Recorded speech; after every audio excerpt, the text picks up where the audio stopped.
Oke, bismillahirrahmanirrahim. Assalamualaikum warahmatullahi wabarakatuh. Teman-teman semua, berjumpa kembali. Kali ini kita akan coba membahas tentang soal kompetisi sains ya, soal kompetisi sains untuk tingkat kabupaten atau kota tahun 2020 ya. Nah, jadi pembahasan kali ini mungkin agak berbeda ya, tidak seperti pembahasan sebelumnya yang mungkin kalau saya itu biasanya ngebahasnya itu mendetail gitu ya, mendetail supaya teman-teman paham dan ketika menemukan soal-soal serupa, teman-teman bisa menjawabnya. Nah, tapi untuk soal kompetisi ini ya, ini biasanya kan untuk orang-orang yang memang sudah menyiapkan diri untuk mengikuti Olimpiade dan biasanya itu bekal ilmunya itu udah banyak banget gitu ya. Nah, cuman kesulitannya itu adalah ketika mencoba menjawab soal itu, nah ini nggak ngeh doang ya, mana sih jawabannya ya? Karena ada kesulitan ketika mengkonstruksi pengetahuan yang sudah ada di kepalanya gitu ya, dan menghubungkan dengan apa yang dimaksud dari soal ini gitu. Nah, jadi mudah-mudahan dari video ini bisa membantu teman-teman untuk bisa menemukan jawaban yang dimaksud. Oke, langsung saja ya teman-teman. Ini ada soal yang pertama dari soal KSN 2020. Ini tentang sel ya. Membran sel terdiri dari lipid dan protein yang berfungsi sebagai pembatas antar bagian dalam sel dan lingkungan. Membran juga membagi sitoplasma eukariot menjadi ruang-ruang kompartemen khusus. Tentukan apakah pernyataan berikut ini benar atau salah. Oke, ini soal tentang benar atau salah. Uh, Oke, ini saya sudah baca ya semua soalnya dan setelah membaca ini, saya bisa membuat sebuah kesimpulan bahwa si pembuat soal ini sedang mengarahkan kita untuk bisa uh, mencocokkan antara struktur dan fungsinya gitu ya. Jadi ketika kita bisa mencocokkan antara struktur dengan fungsinya atau struktur dari yang satu dengan struktur yang berkaitan dengan dia, itu kita akan bisa menemukan jawaban yang dimaksud gitu ya. Nah, maksudnya gimana nih?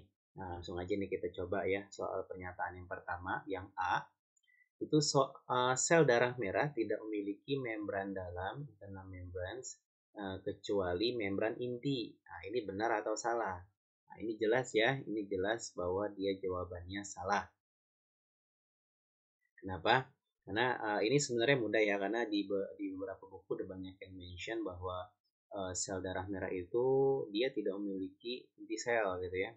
Nah, dari situ kita bisa tahu ya, inti sel aja nggak punya, apalagi membran inti gitu ya. Buat apa membran intinya? Karena inti selnya aja nggak ada. Bahkan nggak cuma inti sel ya, organelnya aja itu nggak lengkap ya, tidak selengkap dengan sel lain. Loh, emang ini kenapa ya? Kenapa harus seperti itu? Ya tadi ya, karena strukturnya memang sesuai dengan fungsinya. Fungsinya apa? Sel darah merah ini untuk mengangkut oksigen dan mengantarkan ke seluruh tubuh, gitu ya.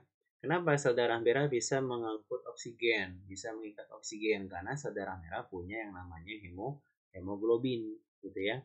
Nah, hemoglobin ini membutuhkan space yang luas gitu ya, yang banyak supaya oksigen yang diangkut itu sesuai dengan kapasitas yang dibutuhkan gitu ya. Nah, oleh karena itu memang sudah sedemikian rupa ya oleh Allah Subhanahu wa taala diciptakan sesuai dengan fungsinya. Sel darah merah ini tidak memiliki inti sel, tidak memiliki organ-organ yang lengkap. Nah, supaya apa? Supaya space-nya, ruangnya itu lebih luas untuk ditempati si uh, hemoglobin tadi. Nah, seperti itu ya teman-teman. Selanjutnya ya, yang B. Glikolipid, fosfolipid dengan gugus karbohidrat ditemukan pada sisi membran plasma, sisi intraseluler dan ekstraseluler. Oke, ini juga sama ya, sesuai dengan struktur, sesuai dengan fungsinya. Ini ada gambar, tadi saya lupa loh, saya udah nyiapin gambar red blood cell ini untuk menunjukkan bagaimana hemoglobin mengisi uh, hampir seluruh dari sel darah merah ini gitu ya. Oke, ini kita skip aja, langsung aja ke gambar yang kedua. Nah, ini gambar struktur membran selnya ya. Di sini ada glikolipid ya. Nah, teman-teman bisa langsung menemukan pas ini glikolipid yang mana. Ya, betul yang ini nih ya, yang warna hijau nih. Nah, katanya glikolipid ini ditemukan di membran dalam dan membran luar gitu ya. Nah, kalau di soalnya ada gambarnya mungkin kita bisa ngeh gitu ya. Ini beneran nggak di ekstraseluler ada, di intraseluler ada gitu. Nah, tapi kan nggak kayak gitu ya kenyataannya. Nah, eh, ini mudah ya teman-teman kalau misalkan kita udah tahu bahwa fungsi glikolipid itu adalah untuk eh, apa ya, kayak semacam sinyal untuk berinteraksi dengan sel yang lainnya gitu ya. Nah, ini jelas ya namanya interaksi gitu kan ya, dengan sel lain. Nah, sel lain itu kan ada di luar ya, pasti ada di luar sel. Masa sel lain ada di dalam gitu, berarti itu bagian dari dia dong. Nah, kan ada di luar berarti si glikolipidnya ini harus ada di luar juga gitu ya. Berarti tidak ada kepentingan untuk glikolipid ini berada di intraseluler seperti itu. Jadi eh, pernyataan bahwa glikolipid ini ditemukan pada kedua sisi di intraseluler ekstraseluler, nah ini pernyataannya jelas salah ya teman-teman. Seperti itu ya. Ini yang saya maksud bahwa ketika kita bisa mencocokkan antara struktur dan fungsinya, kita bisa menemukan jawaban-jawaban yang lain. Jawaban-jawaban pada soal nomor ini.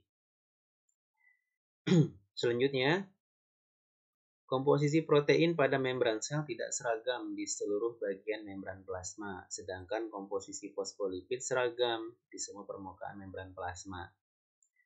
Oke,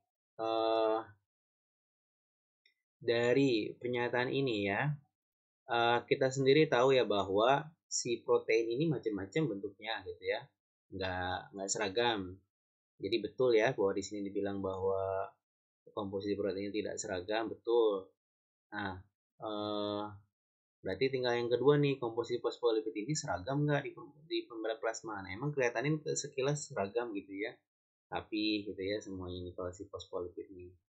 Tapi kalau kita perhatikan baik-baik gitu ya, sebenarnya antara protein dengan fosfolipid itu saling melengkapi, saling apa ya, ya saling berpengaruh gitu ya.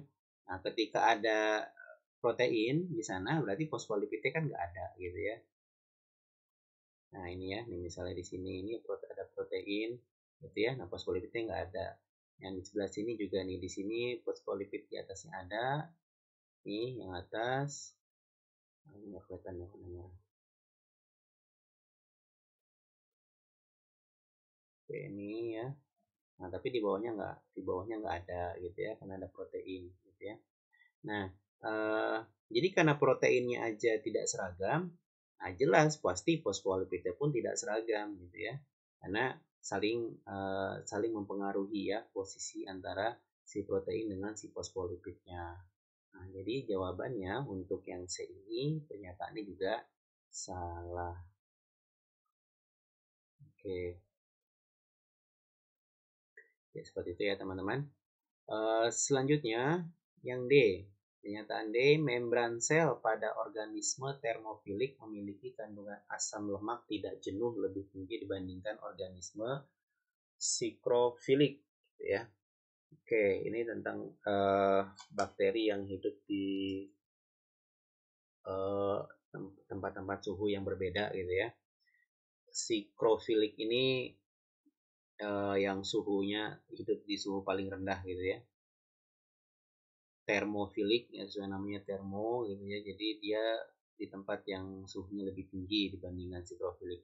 Kalau misalnya diurutin ya, nah sikrofilik ini yang paling kecil gitu ya. Nah kemudian abis ini ada lagi meso ya, meso pertengahan nih, mesofilik gitu ya, terus baru termofilik. Nah baru ada lagi satu lagi ya yang lebih ekstrim lagi, bakteri yang hidup di suhu yang lebih tinggi lagi. Nah, tapi ya inti dari soal ini bukan bukan pada jenis bakterinya, tapi pada kandungan asam lemak jenuhnya ini. Benar nggak nih kandungan asam lemak jenuh pada Termofilik itu lebih tinggi dibandingkan yang sikrofilik yang hidupnya di suhu yang lebih rendah. Oke, ini kalau kita harus buka-buka lagi nih ikatan kimia nih. Asam lemak jenuh tidak jenuh itu kan eh, ini lawannya ini lemak jenuh gitu ya. Bedanya itu yang paling kelihatan itu adalah si lemak jenuh itu lebih padat strukturalnya dibandingkan lemak tidak jenuh. Nah, artinya teman-teman, dengan struktur yang lebih lebih renggang seperti itu gitu ya. Siapa yang lebih membutuhkan lemak tidak jenuh ini untuk lebih banyak atau lebih padat gitu ya? Termofilik atau sikrofilik gitu ya. Nah, ini kembali ke tadi ya, struktur fungsi dan struktur sesuai gitu ya. Jadi si fosfolipid ini ya, si fosfolipid itu dia punya sifat dimana kalau di tempat yang suhunya rendah dia akan meregang gitu ya. Ketika di suhu yang tinggi dia memadat gitu ya.